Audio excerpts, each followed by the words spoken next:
Scrub Nation, we are live once again. And y'all already know what it is, man. And it's your boy, codename Agent. Who? Danger, god damn it. And check it out, man. We are back in the 5.8 beta APK test build, whatever you want to call it. And once again, I wanted to give y'all a little bit of information in regards to the next update. Okay, however, before I get into this, man, I gotta let y'all know, as always, right? Everything you see here is subject to change when the update goes live next Tuesday, rolling into Wednesday. So even though the information I'm going to share here may make some people very happy, take it with a grain of salt, because they could, like, seriously revert this thing back to what it currently is.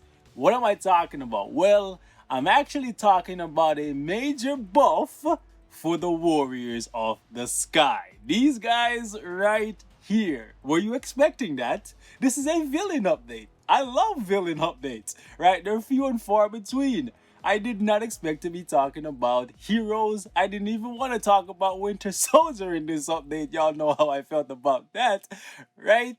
However, I wanted to give y'all a little bit of information in regards to these characters in case you were among, I would say, the 1%ers or the 5%ers that actually liked these characters, right? And you invested heavily into them, getting them to level 70, awakening them, and then finding out that their awakening skill is actually not very powerful in 5.7, because in 5.8 is getting better and a whole lot better. So let me show you guys what the new awaken skills that are coming in 5.8 look like stat wise, because that's what's being changed here. I haven't looked at the animation yet. I seen the stats and I was like, whoa, this is actually crazy. This is a major buff for these guys. And honestly, I think fair is fair and right is right.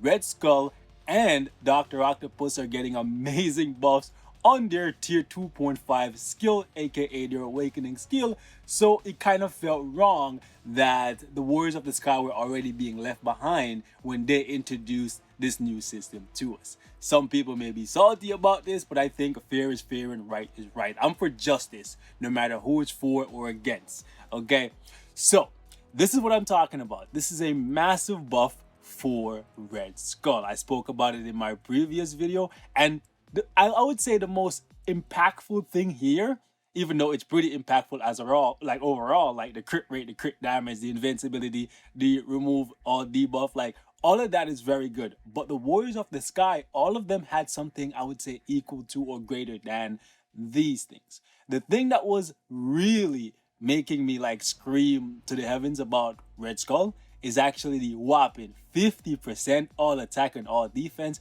for 40 seconds, when this skill literally has a 30-second cooldown if you have max skill cooldown, which means once you hit this thing once, given you do not get debuffed, you can keep it up permanently. And that's the same case for Dr. Octopus.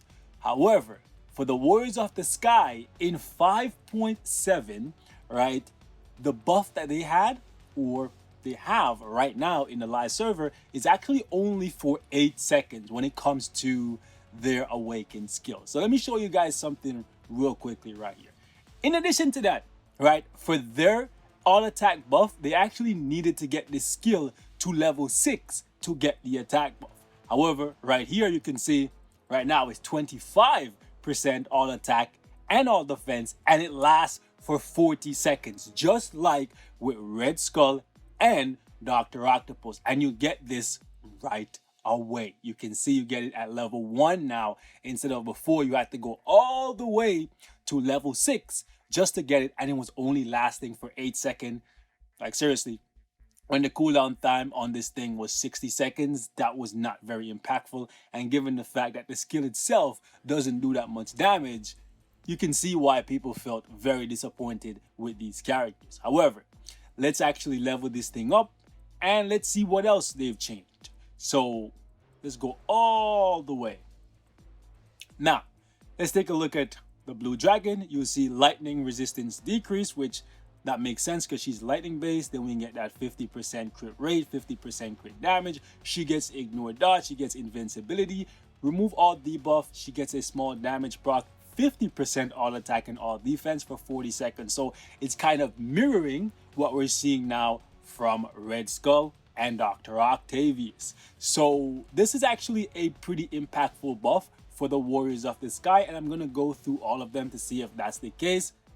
And again, I'm not saying this is going to come like 100% come to the live build. However, at the same time, we shouldn't get too excited about Red Skull because their buffs may actually get reduced if these guys are not actually going to get to keep what we are now seeing on them, right? Just like how what we're seeing right here may not be final, what we're seeing on Red Skull and Dr. Octavius may also not be final. Just keep that in mind. However, let's see if they change anything else. So unfortunately, the all defense on this guy, it still doesn't apply on War Boss, and he's getting crit rate, crit damage, ignore dodge, invincibility. So see, this looks exactly the same as Blue Dragon. Was it always looking exactly the same? Interesting. Let's take a look at Sunbird. I know his was a little bit different than the others. I think his was more closely related to Shadow Shell. So fire resist. I'm happy they gave us enough awakening crystals to actually see this. So basically only the first one is different and everything else is now the same. I don't necessarily like this, even though this is a better buff. I would have liked some individuality to this thing, right? Because it just seems like, well, not seems like, it's exactly what they did. It's just copy, paste, Control C, Control V. I never liked that, right? Whether it's skill effects or how characters fight or whatever. I don't like it, you know what I'm saying? But this is definitely going to be a more impactful buff than they had previously. Let me go see if I can see Shadow Shell and see if anything is different for her. So if you invested in them previously, their stock looks like it's gonna go up a little bit in this next update if they're getting to keep all of these effects.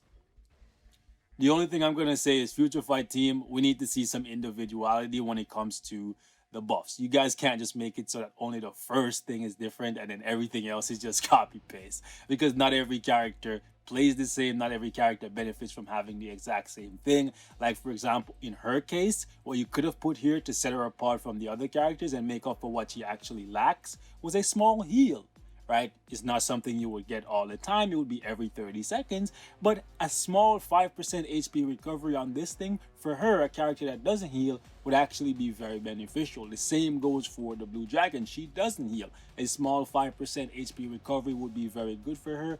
And even him, like for real, like even though he has the heal on his 2 skill, I find him really hard to keep alive, even though his damage is decent for like a speed character in my book. So I just want to wrap it up right here. Just wanted to give y'all a little bit of information. I want to know how you guys are feeling about this, right?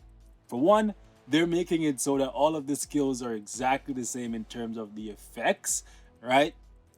So it's kind of lame that they're doing that. However, they're giving them a substantial buff to actually make it so that they're not completely overshadowed by these guys. However, in terms of animations, I'm going to tell you all day, every day, everyone is going to go with Dr. Octavius and Red Skull because of the iconic references, and we're more familiar with these characters. So even if these characters somehow end up being stronger than these guys, 9 out of 10 players are gonna choose these guys every day of the week.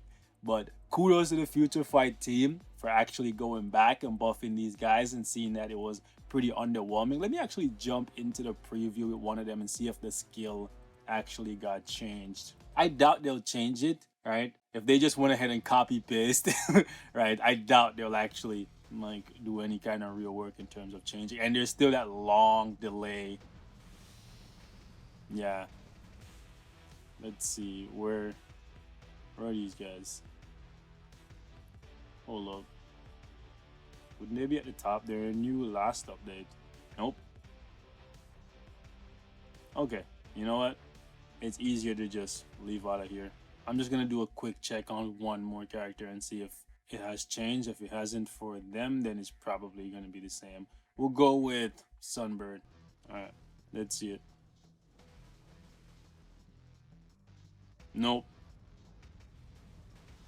His didn't really need. Wow. I'm not even gonna lie. His definitely did not need to be changed. It looks really, really cool. And now I kind of have incentive to possibly awaken him because that looks really, really cool, especially the residual damage.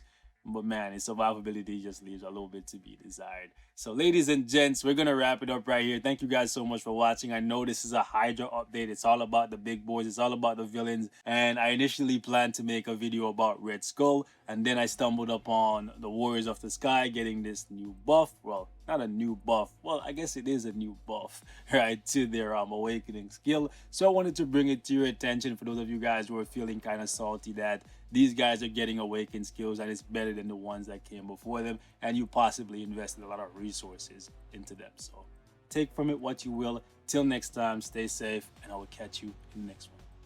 Peace.